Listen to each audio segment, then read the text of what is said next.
and welcome to We the People. In a watershed moment for India's army, India's top court ruled in favour of equal rights in the armed forces.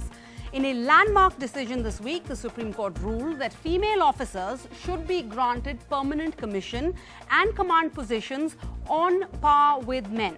Currently, female officers can or could, I should say, serve only for 10 to 14 years in the Indian Army. So the court's ruling, though, remember, does not permit women to serve in army combat units like the infantry or artillery corps. But they are now eligible to command entire battalions or head the intelligence department. So the decks have been cleared for women in higher ranks in non-combat roles. But what are the implications of the Supreme Court's order granting permanent commission to women on par with men? Is this not just a big step for gender parity in the army, but for all of India? The rumblings that we've heard this week is that of patriarchy crumbling. We have on the show retired Lieutenant General Raj S. Khadian. We have, he's the former Deputy Chief of the Indian Army. We have Colonel Atul Kumar. We have retired Wing Commander Anupama Joshi. She's among the first batch of Indian women to join the armed forces. That was way back in 1993 when the government first opened its doors to women in the armed forces. We have retired Squadron Leader from the Indian Air Force, Rukhsana Parveen. Both of these women have been instrumental in getting permanent commission for women in the armed forces. They're among the earliest petitioners who took this battle for equality to the courts. And then we have retired Captain Shweta Mishra. She also, like them, had to retire because she could not get permanent commission. Now so first I want to preface this by saying that I'm an army kid myself. I'm the mother of 2 girls. So I rejoice and I think it's about time that we have this ruling. But right now I'm wearing my journalist hat.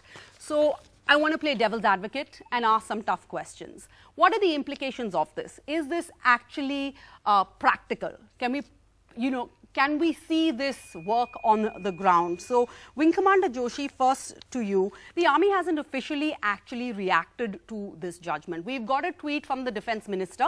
And the Chief. Well, okay. Yeah, and he doesn't seem to have acknowledged what arguments were made in court by his ministry. How exactly will this work? Because in this landmark judgment, Justice Chandrachud basically said if you want to see true equality, then you need 2 things. 1, administrative will, and 2, a change in mindset from within. Do you see that happening? Absolutely. With a court ruling? Yeah, that's absolutely true, because I'll just step back and say that when I won my case in 2010 and Air Force was it was welcoming. Air Force welcomed the whole decision, so did the Navy. It was only the Army which went to the Supreme Court. So that's the point in context, that why did Army go to the Supreme Court and Air Force and Navy accepted the judgment of the High Court. And it is very simple. If you don't put the cloth on the table to cut it, you'll never be able to stitch, right? So you have to start somewhere.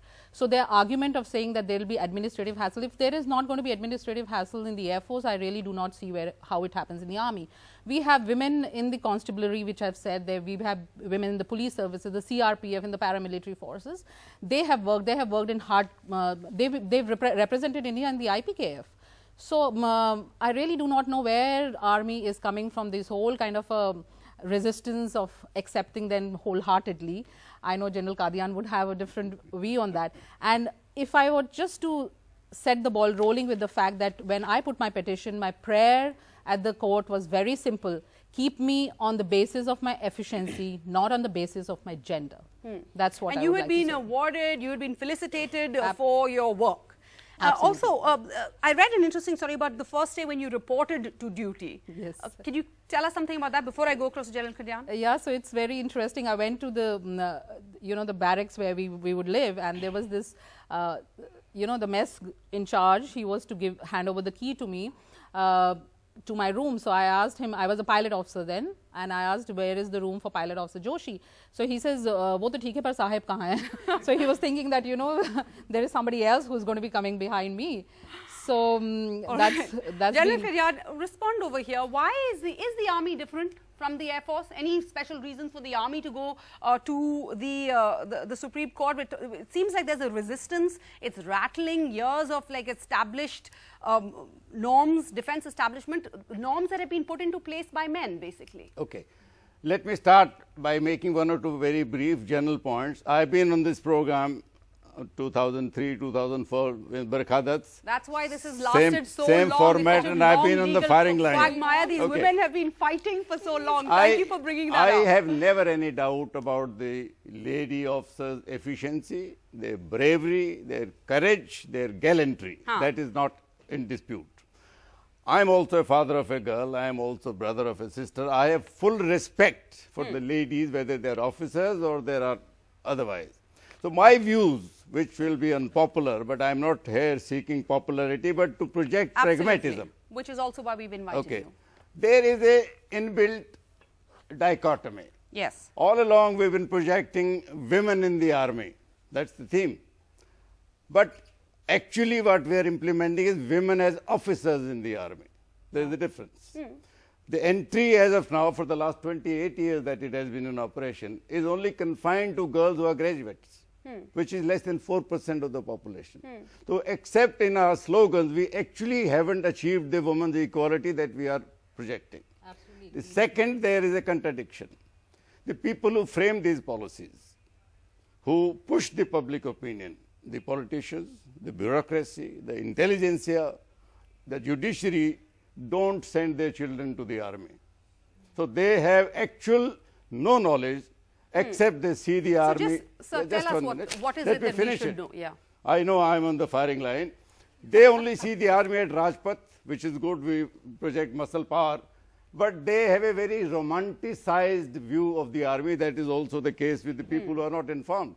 Army also has a very nasty and a very difficult and a dirty side, which is not known to the people. People only see the front teeth, they don't know what lies behind. Now you ask me why is the Air Force and the Navy are different than the Army. Yeah. Let me give you my blunt answer. All services are good. They are serving the nation. In the Air Force, your fulcrum, your centerpiece is the aircraft. Yeah. That's why only 1.4 lakh army is looking after such a vast area of skies. In the Navy, the center point is the ship. Yes. In the army, the center point is the man, the soldier. That's why we have 12 lakhs to defend the same country where they have only 60-odd thousand in the Navy and 1.4 lakhs in the army. So army is more concerned about human relations than the other two services. The question is not about the bravery or anything else. The question is the habitat, the living conditions which we provide to the army. Indian Army is unique in the world that every 30 months we change locations, field, peace, rotation. In my 40-odd years, I served 26 stations. On an average, moved every 20 times. So will the girl do if she is there. I've lived in bunkers. I've slept with men. In the wartime, I'll tell you why the problem, practical problem. In the 71 war, we started from Agartala on the 3rd of December, reached Dhaka, fighting through. It was winter, although Bangladesh climate is moderate, but it was still too cold for a single blanket that we carried on the backpack. So whenever we got a little time to have a little sleep, what did we do? We paired the men. I paired with another officer, artillery officer. If one of us was a woman, you can imagine, either we would be scandalized or we would be shivering. When we ran short of mosquito nets, we put 2 men in 1 mosquito net because the area was malarious. Now, these practical problems are not really faced because in the Air Force, the bravest girl does a fighter aircraft sortie. In the evening, she is back home in her mess or in her room or in her cabin. So is the Navy. The cabin provides the security. Army girls live with the men in the jungles, in the bunkers. They share the bathrooms, they share the washing point. I've gone through this. Okay. Leave aside the army. Now, let me tell you one more point. Okay. It is the problem is privacy. We were raising the National Security Guard. I was the first chief instructor. We were training some officers of the R&AW, RAW. One of them was a girl. So she wanted to stay there in the tent. She had a problem with a man trying to enter. But the other problem was, she said, sir, I don't want to give my undergarments to the dhobi for washing. Understandable. So she was washing herself. She said, I don't know where to hang them because I feel shy in hanging them outside in the sun. So we had to provide a screen so that her tent could be shielded. These are practical problems which are not known to the people who push these opinions. Squadron Leader Praveen, these are practical problems. General Kadyan says there's an ugly side to the army. Please, quick response, please. No, I think it's all about mindset. Where there is a will, there is a way. The women who will join the army will have a very different mindset. they will like to go through all kinds of obstacles. I mean, surely they were expecting this before they signed up for the job. Absolutely, because these girls are not going to be normal. They're going to be above normal. They're going to be very brave and courageous, and they're going to do anything and everything, sharing tents and all.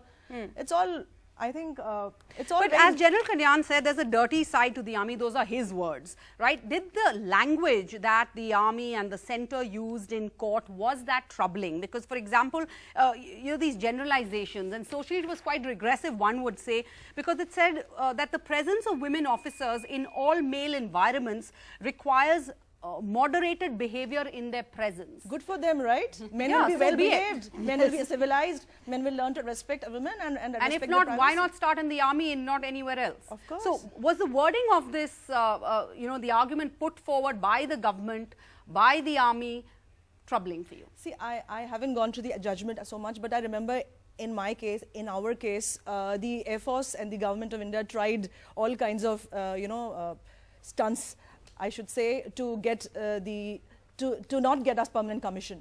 So I think it's all in the mind, and the women who join the armed forces, they are like a different lot. We go through all kinds of, tests in the SSB. So the women who make it through, they are always prepared. So once It's given the same training, same testing, same Of course. admission Of process, course. no different. Yes, that you was- go through the same physical test, absolutely, right? absolutely. Mental, physical, written tests, all of them are identical. You should give them, like ma'am said, bring this on the table, bring the cloth on the table to stitch it. So you're not even prepared to put it. Okay, so you say you haven't actually read what this court ruling Yes. is and what the arguments were put forward. Let's go through some of the arguments one by one. First and foremost, the government told the court that female officers are not physically and physiologically suitable to hold permanent commissions in the armed forces. Now, such a is shame. this a Where does that come generalization? from? This is a big shame, I think. Absolutely. So, we need to break mindsets, we need to break stereotypes. That's what we try to do on the show. Let's try and do that right now. Let's go across to Diya Bajaj, who's joining us from Mumbai. Ladies and gentlemen, Diya Bajaj is a young Indian who at 25, if I'm not wrong, climbed Mount Everest. At 17, she became the youngest in the world to ski across Greenland and the first Indian to do so. What this means is skiing for 21 days over 550 kilometers in minus 23 degrees. Diya Bajaj. Can we give her a big round of applause, please? Thank you. We should. All right. Diya Bajaj, tell us a little bit about yourself, please. You're one of two sisters, right? No brothers in your family. Yes. Your father is a pioneer No in brothers in my adventure family. sports and adventure tourism in India. Now, can you tell us honestly, at any point, were your parents disappointed that they didn't have a son to take over the family business? I think I was very fortunate to have grown up in a family where gender wasn't even in the question. You know, my parents just wanted to have a healthy baby, and that's all they were excited about. And I mean, when it came to following our passions were our passions regardless of our gender. So whether it was me being interested in adventure or even if I wasn't, I think regardless of my gender, I was always supported and encouraged to do what I wanted, and it was from both of my parents. Okay. Now, and you know, the Haryana government has appropriated you, according to the press, as a Haryanvi girl. You live in Gurgaon, using you as an example of how things are changing on the ground in a state that is known for its horrific sex ratio. But how exactly did this happen? How did you get into this kind of extreme sport that is quite dangerous? Many have known to lose their lives while trying to summit Mount Everest. Your father took you along on these expeditions. What reactions did you get from people? What reactions did he get for the fact that he was bringing a young girl, his daughter, along with him? So growing up again, you know, adventure was just always a part of our lives. You know, our family holidays would be hiking somewhere, trekking somewhere, skiing somewhere. And that's always just how it was. Again, I think if people did say things, Dad would never really even listen to them, nor would Mom. They would just, you know, be supportive and excited about the fact that we were excited about the outdoors. I think at 13, I went for my first major expedition. This was actually at the Nehru Institute of Mountaineering. I went for my adventure course, and I loved every second of it. And adventure has been a part of my life and non-negotiable ever since. And you know, I've worked hard for it, and I continue to. Yeah. Diya, so let me ask you, because in court, our government told the court that female officers are not physically and physiologically suitable to hold permanent commissions in the armed forces. So basically what they're saying is we women were physically not equal to men. The quote is that the existing physical fitness standards of women officers is lower than their male counterparts. Now, you're someone who's climbed Mount Everest. You have flown the tricolor at the highest point of the world. Your physical prowess is off the charts. But if you had applied to the army, then the assumption is that you are physiologically weaker than a male candidate. No exceptions made for you. You may have climbed Mount Everest or Timbuktu, no exceptions. How does that make you feel? What was your gut reaction?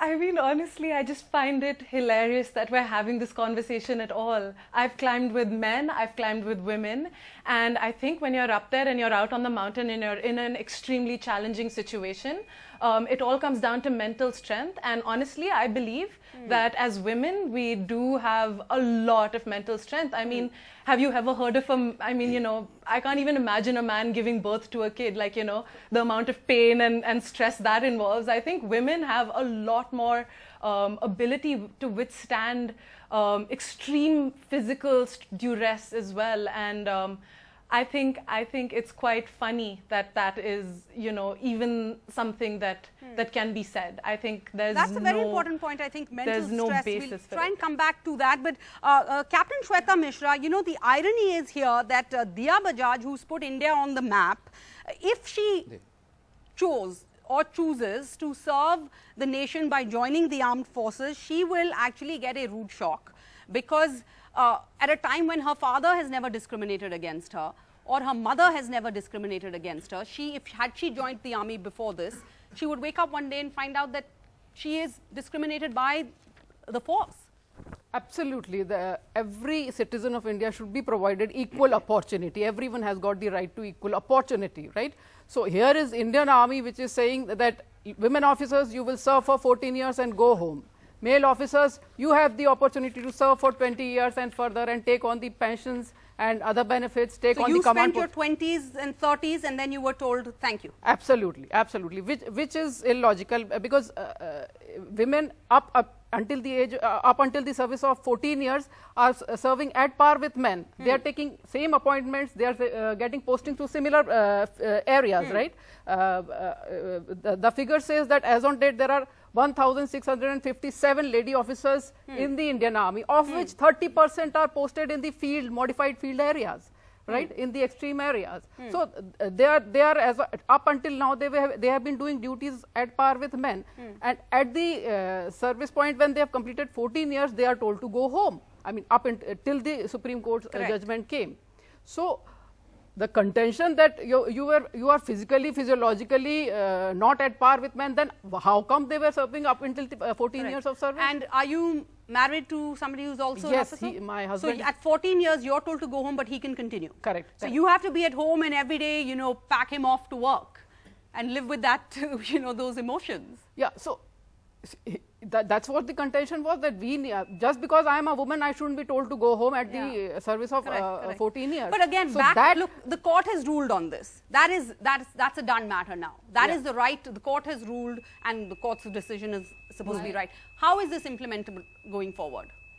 This, they have to now, the court has given 3 months time to implement it, right? They have to give permanent commission to all the lady officers in the documents. They have, the initial batches have now completed 25 years, right? So obviously they cannot be considered for command positions, the colonel's rank, because they have missed that opportunity. Command positions are considered at the service bracket of 15 to 17 years when your ACRs are assessed, whether you are competent enough, whether you are high in merit. If you are high in merit, you are given command positions, right? So those who have completed 25 years have to now go on pension. That is court's ruling. But then those who are serving, they will now be considered for senior ranks. Right? Okay. Up until you're talking about command positions. Let's talk about, as we said, the arguments put forward by the government.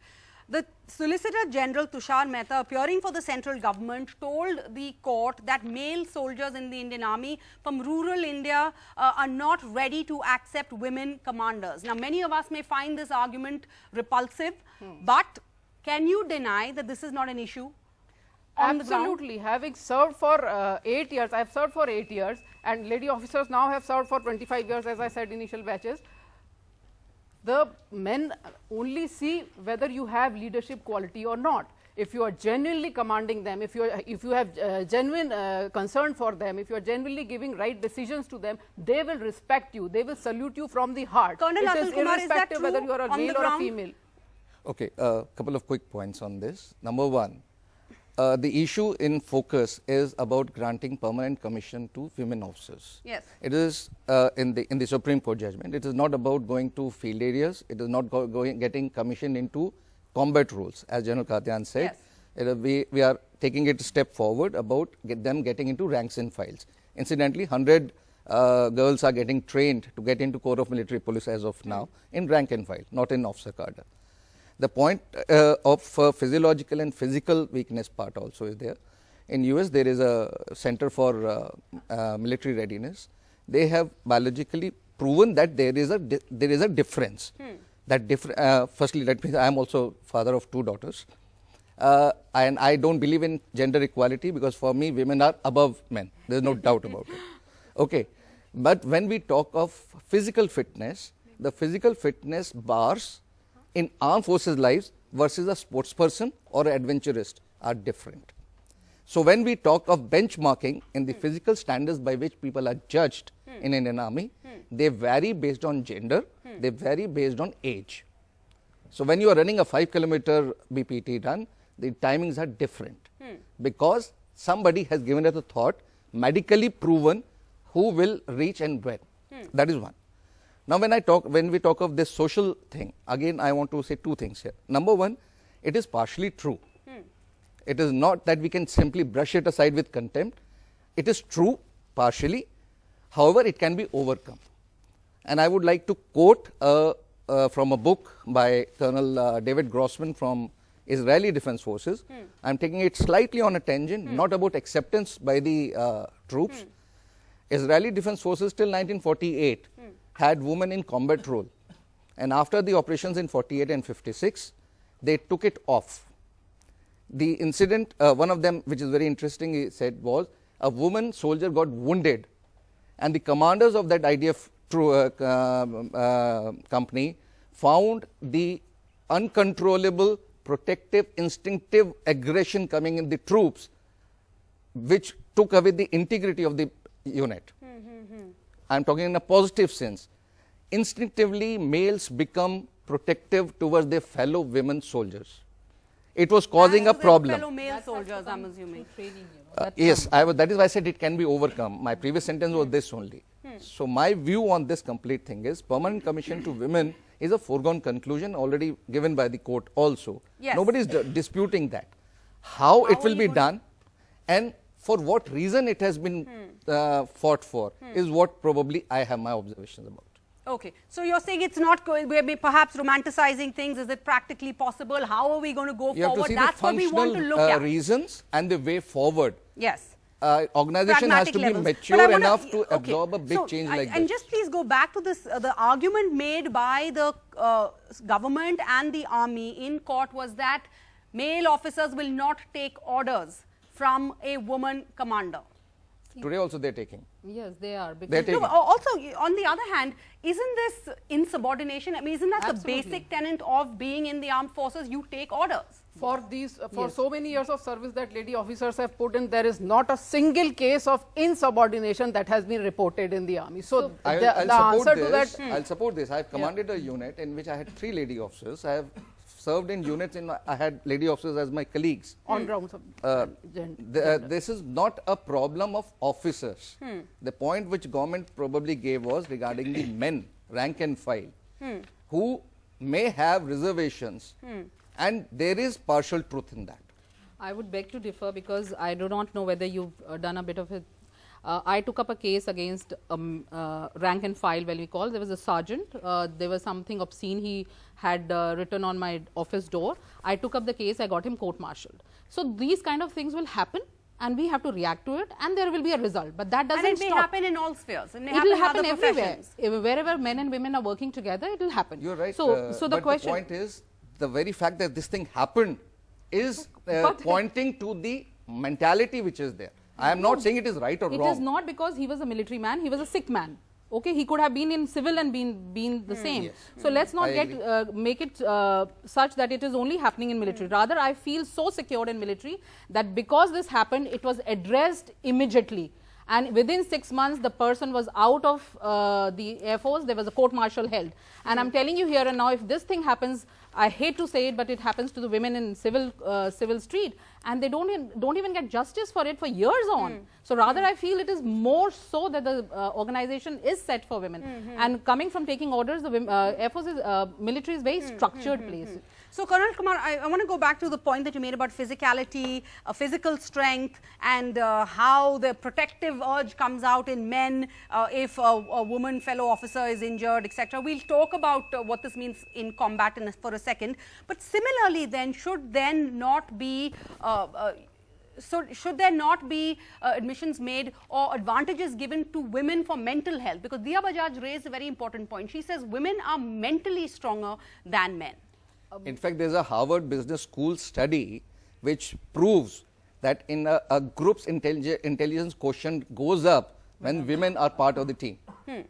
There are, what I was trying to tell you earlier was, the roles in which the women officers and rank and file will fit in this organizational structure is to be identified. Not everyone can do everything. Please imagine, in an infantry battalion also, all men are supposed to be soldiers, but there is one Ghatak platoon in which only those 35 selected men go. Special forces are special forces, right?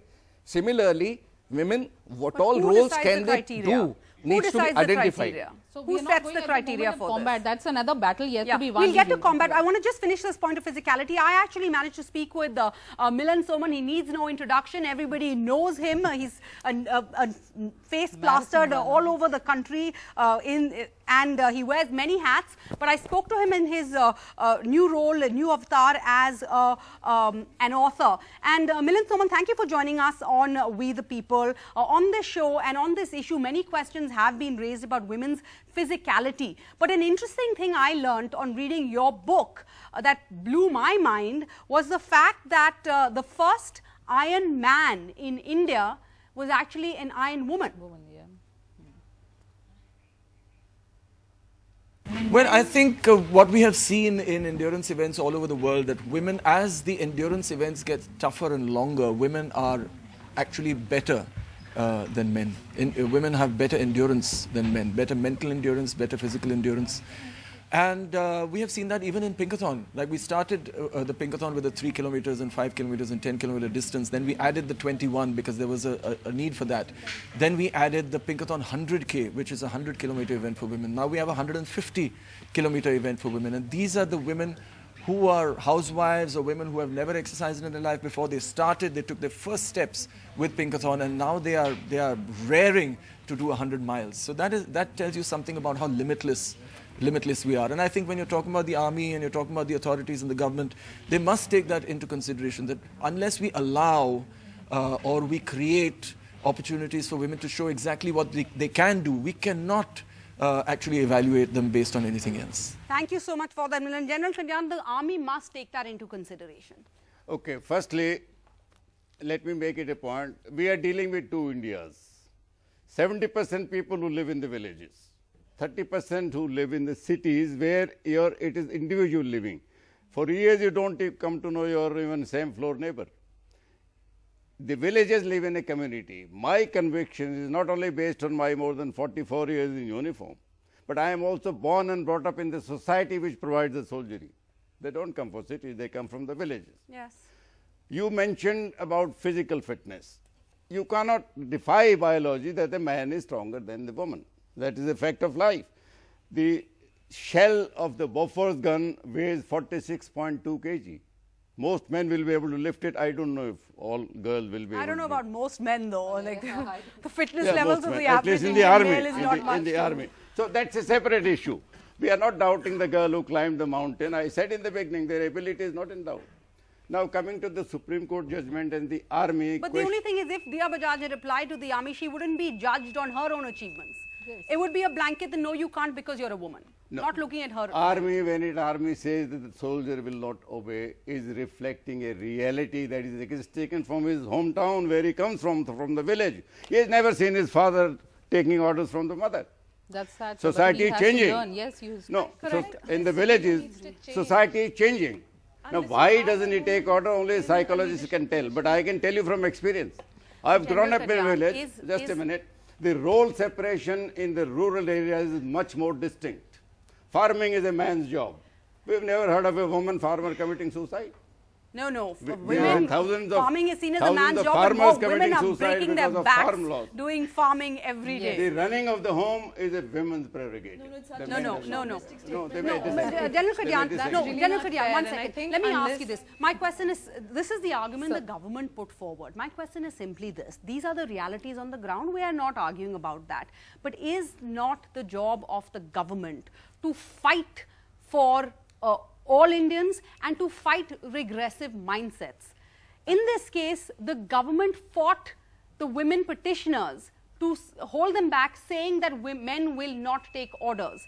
Is not the government's responsibility to embrace change and take over? Let me give my view. For 10 years, the army did not implement the court orders. That's a fact. Yes. Okay. We are questioning. I am also questioning army was a defaulter. Court order should have been either challenged or should have been implemented to that extent. But remember, in these 5 years, there have been 5 different army chiefs. All of them have defaulted. Let's also examine the reason why was the army reluctant to implement it. Why? That will give you the answer why the army was dragging its The feet. mindset of the educated It's is not behind, the not the mindset. villagers. Mindset is a very Go ahead. Mindset is a very convenient term. You can also question me. I'm old foggy. My mindset is fixed. But the question is, I have seen soldiers, they come from the society where the man doesn't take orders from the woman. The reverse is always the case. When you expect a soldier to lay down his life for his commander, he must be convinced that the commander is better than him in every respect. Physical, professional, psychological. Now, why he doesn't And just similarly, a woman commander who knows she's better and somebody else is commanding her needs to have that same respect for the commander. I'm in favor of the girl being given permanent commission. To a man, to a soldier, doesn't make a difference that Captain Sahib is permanent commission or a short service. So he sees her as an officer. That is not the issue. So it's the rank and the uniform. But what this permanent commission implies is where the problem comes. Okay. Today, I want to touch upon... Tomorrow, a girl will become a lieutenant general. She will be director general of ordnance. But the society will still give her a preferred seating in the metro? No. Are women willing to give that up? Are women willing to give that up? That's a question. Let's ask any armed forces kids here. Okay. So, many would point out that it's convenient for women to have one foot in both worlds. On one hand, we say we want protection, we need special bogies on the metro, etc., etc. And on the other hand, we're knocking the doors of the Supreme Court saying that, what is this? This is discrimination. Because it's a very basic thing. As ma'am actually said, we go through similar factors, whether theoretically or mentally or physically, through same number of tests as compared to the men, right? And we get into it at the same par. Then actually questioning the functionality and practicality of this very verdict goes ironical. Then objectifying an occupation, whether it belongs to a man or a woman, is sort of a fake thing, I believe. Okay. I want to also go back to that point, because I think Colonel Kumar mentioned the elephant in the room. So what's next? Now, one step for women in the armed forces. What's next? Is it going to be women in combat? One of the arguments that the authorities, the court, was made in court by the government and the armed forces was the issue of, what would happen if a woman was taken prisoner of war. This has been an argument since we've been... No, but isn't it a serious discussion? Wing yes, Commander why should we look if at it women being taken... had been a woman, would that not have changed the reactions of every That's where Indian? I'm coming from. And I remember writing somewhere that when... I want to ask a question. Do you mourn more for losing your son or a daughter? Do you differentiate when the coffin comes back home? You're going to cry enough for your daughter and a son. So why do we make this whole kind of a distinction in our mind? That, let's remember what happened when that plane was hijacked. The Indian government then There was so much pressure on the government to get the civilians back. What would there not? Let's just be realistic. I'm just asking practically, if it were a woman officer, would the reactions be different? If a soldier is beheaded on the border with Pakistan, if it were a woman officer, would the reactions be different? Would there be more pressure on the government, on the individual? Will there be more stress for the individual, the organization, for the government? To be honest, first time, yes. Second time, yes. But that's where we have to start. And I don't want to ever we should face that kind of a situation. But if woman has chosen to be there, if I've chosen that I'm going to come there and I'm ready to die for the country, it's my choice. I should be given the choice. National security trumps gender equality? Absolutely. That's what I'm coming to. You were saying metro mein the people will be, women will be given preference even if she becomes a lieutenant general. You have to start somewhere. We are talking about sustainable development goals, equal gender equality. By 2030, there will be no difference between, there will be no discrimination based on gender. So you have to start. If you decide that, women are asking preferences here, and therefore you will not begin at all, is certainly dumbfounded. What I want to submit about army discussion that is on, I want to submit that the court order has come for the 10 support services. So that 10 support services women are already serving. They've completed 14 years, right? Now they're talking about giving commanding officers position. They are not talking about women in command roles. Supreme Court has not said anything that the women will be inducted in command roles. No, that is a matter of policy. In command roles if you can't get approval beyond 14. This has nothing to do with combat roles. Sorry, not combat roles. No, we're asking what's the next step. One of the arguments made in court by the government was that what happens if a woman is taken in, in the control, hijacked, kidnapped, whatever it is, prisoner of war. See, that was an argument made by this government. We're not talking about combat roles now. So government should ensure that this fact cannot be denied that women certainly on an average have lesser physical standards than men. You cannot deny that. But then that cannot be the reason. But on the other hand, you have doctors working on the border with Pakistan. Many of them are women. Yes, they could also be kidnapped by border security. Doctors are protected by Geneva Convention. Every medical facility has a Red Cross on top. They are not even supposed to be bombed. Okay. Now, when you're taken a prisoner, you remember what happened to Lieutenant Kalia and his team when their dead bodies arrived from Pakistan on 10th of June 1999. The bodies were mutilated, the genitals were gouged out. If same thing happens to our daughter, will we as a society accept it? That's happening to our daughters within the country. Forget about what's happening. Will we accept it as a society? So this happening within our own country. We need to protect the women within our own country at this moment. So that's a different. That's a different. That's no argument. I think. Let's be realistic. Will we, as a society, where we sing songs of the Johar, which women used to commit for the honor? I've made that argument. Let's listen to your. Please respond. I said that's no argument because that's, as ma'am has pointed out, it is happening in our day-to-day lives. You go to the villages and you'll find, even in cities also, right? So once a woman is a trained soldier and she goes across the border, unfortunately she gets raped and she's treated very badly.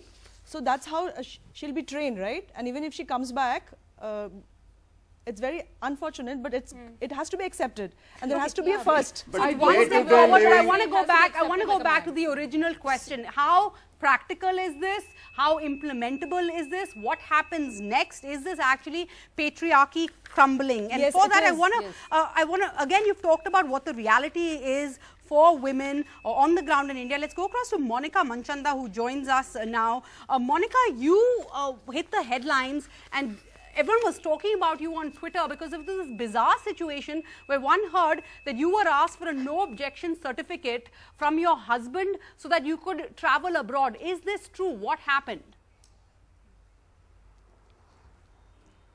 Yeah, so I was planning to travel to Japan with another friend of mine, and we applied for the visa with the travel agent, and the travel agent turns back and says, I need a no objection certificate from your husband. And my friend is independent, both of us earn decent handsome salaries, we are absolutely able to afford our whole trip on our own, but we still need a permission from our husbands to travel. This is the situation we are in. And when I tweeted, there are tons and tons of women who replied back to me saying, this has happened to them also, their visa got rejected because they didn't apply from NOC. One of them said that She was actually turned away from VFS office because she did not have, they didn't even take her visa Monika, sorry, application. 1 second, sorry because to she interrupt didn't have you. the NOC. I just want to, I've traveled to Japan. I've applied for a visa. I wasn't asked for a no objection certificate. So, turns out this is not actually an official requirement from Japan embassy at all. This is a moral judgment being passed by the VFS, the travel agents who want to be super safe and think that probably, I don't know what women will do if they travel alone. So it is not an official requirement from embassy. We need to push back, but it's hard enough to manage everything and apply for the visa, take time out from your work, to be able to deal with this small stupid, silly patriarchal stuff at every step. I mean, I travel for work, and every time I travel for work, offline and online, there will be people who will ask me, but who's going to look after your son? I'm like, fortunately for me, I'm not a single parent and he has another parent.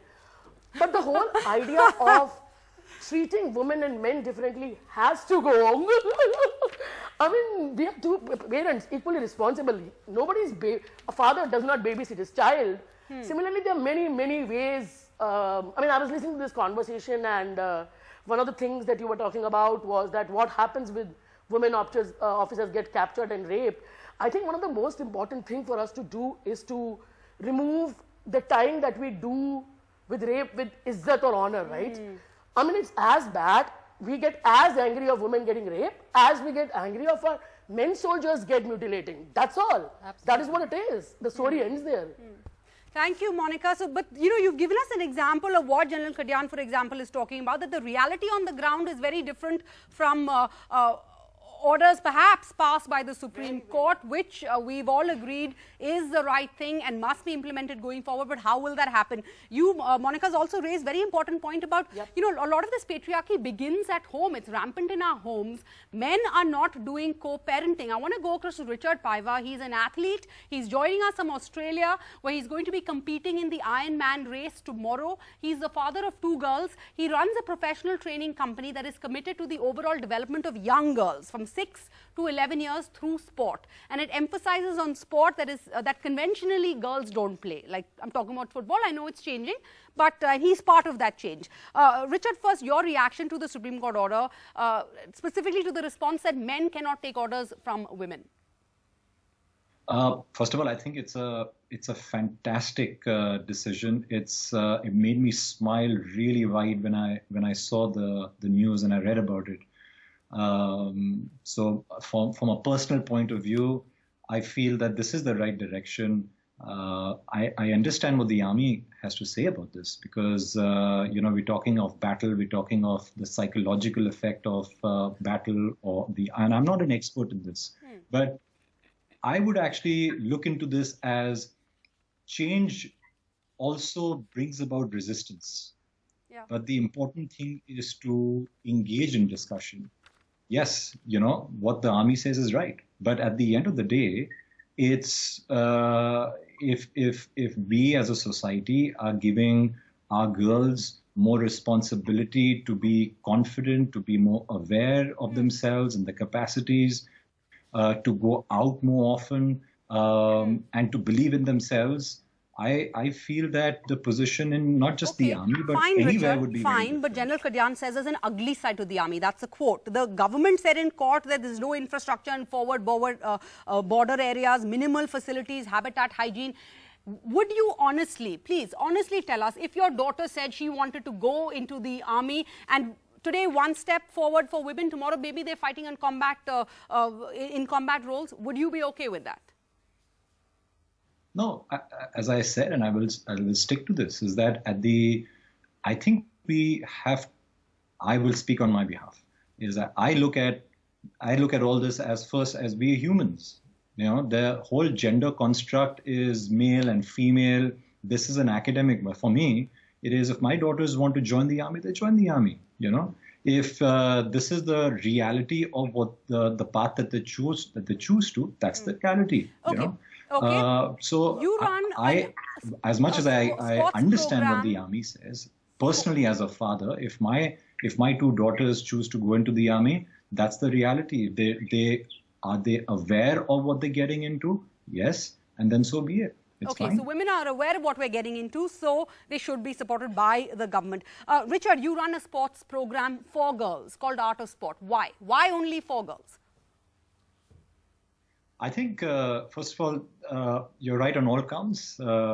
It was a personal decision by my wife and me to start the Art of Sport. The reason to start was, generally speaking, in our society, the opportunities given to girls are far lesser than given to boys. And especially when it comes to using their limbs or expressing themselves or just being able to vent, call it any kind of feelings. And so we started the Art of Sport as an early intervention program in emotions and feelings for girls as young as 4 years old to as old as 16 years old.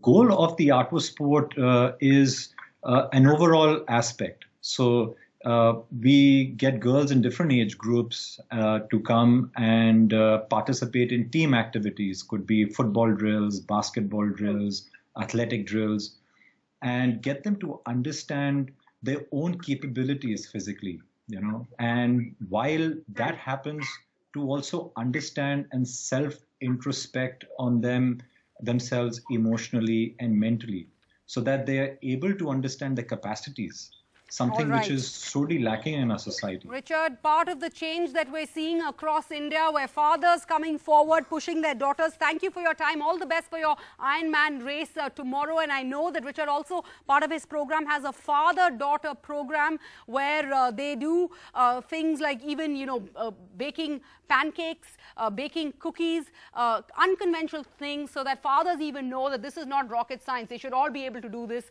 with their children. Thank you so much. Change is happening. It's perhaps slow, but it's happening. And of course, we have to keep up the good fight. Thank you all for joining us on We the People, the show where we believe it's important to speak up, but it's also important to listen. Thank you all. Good night.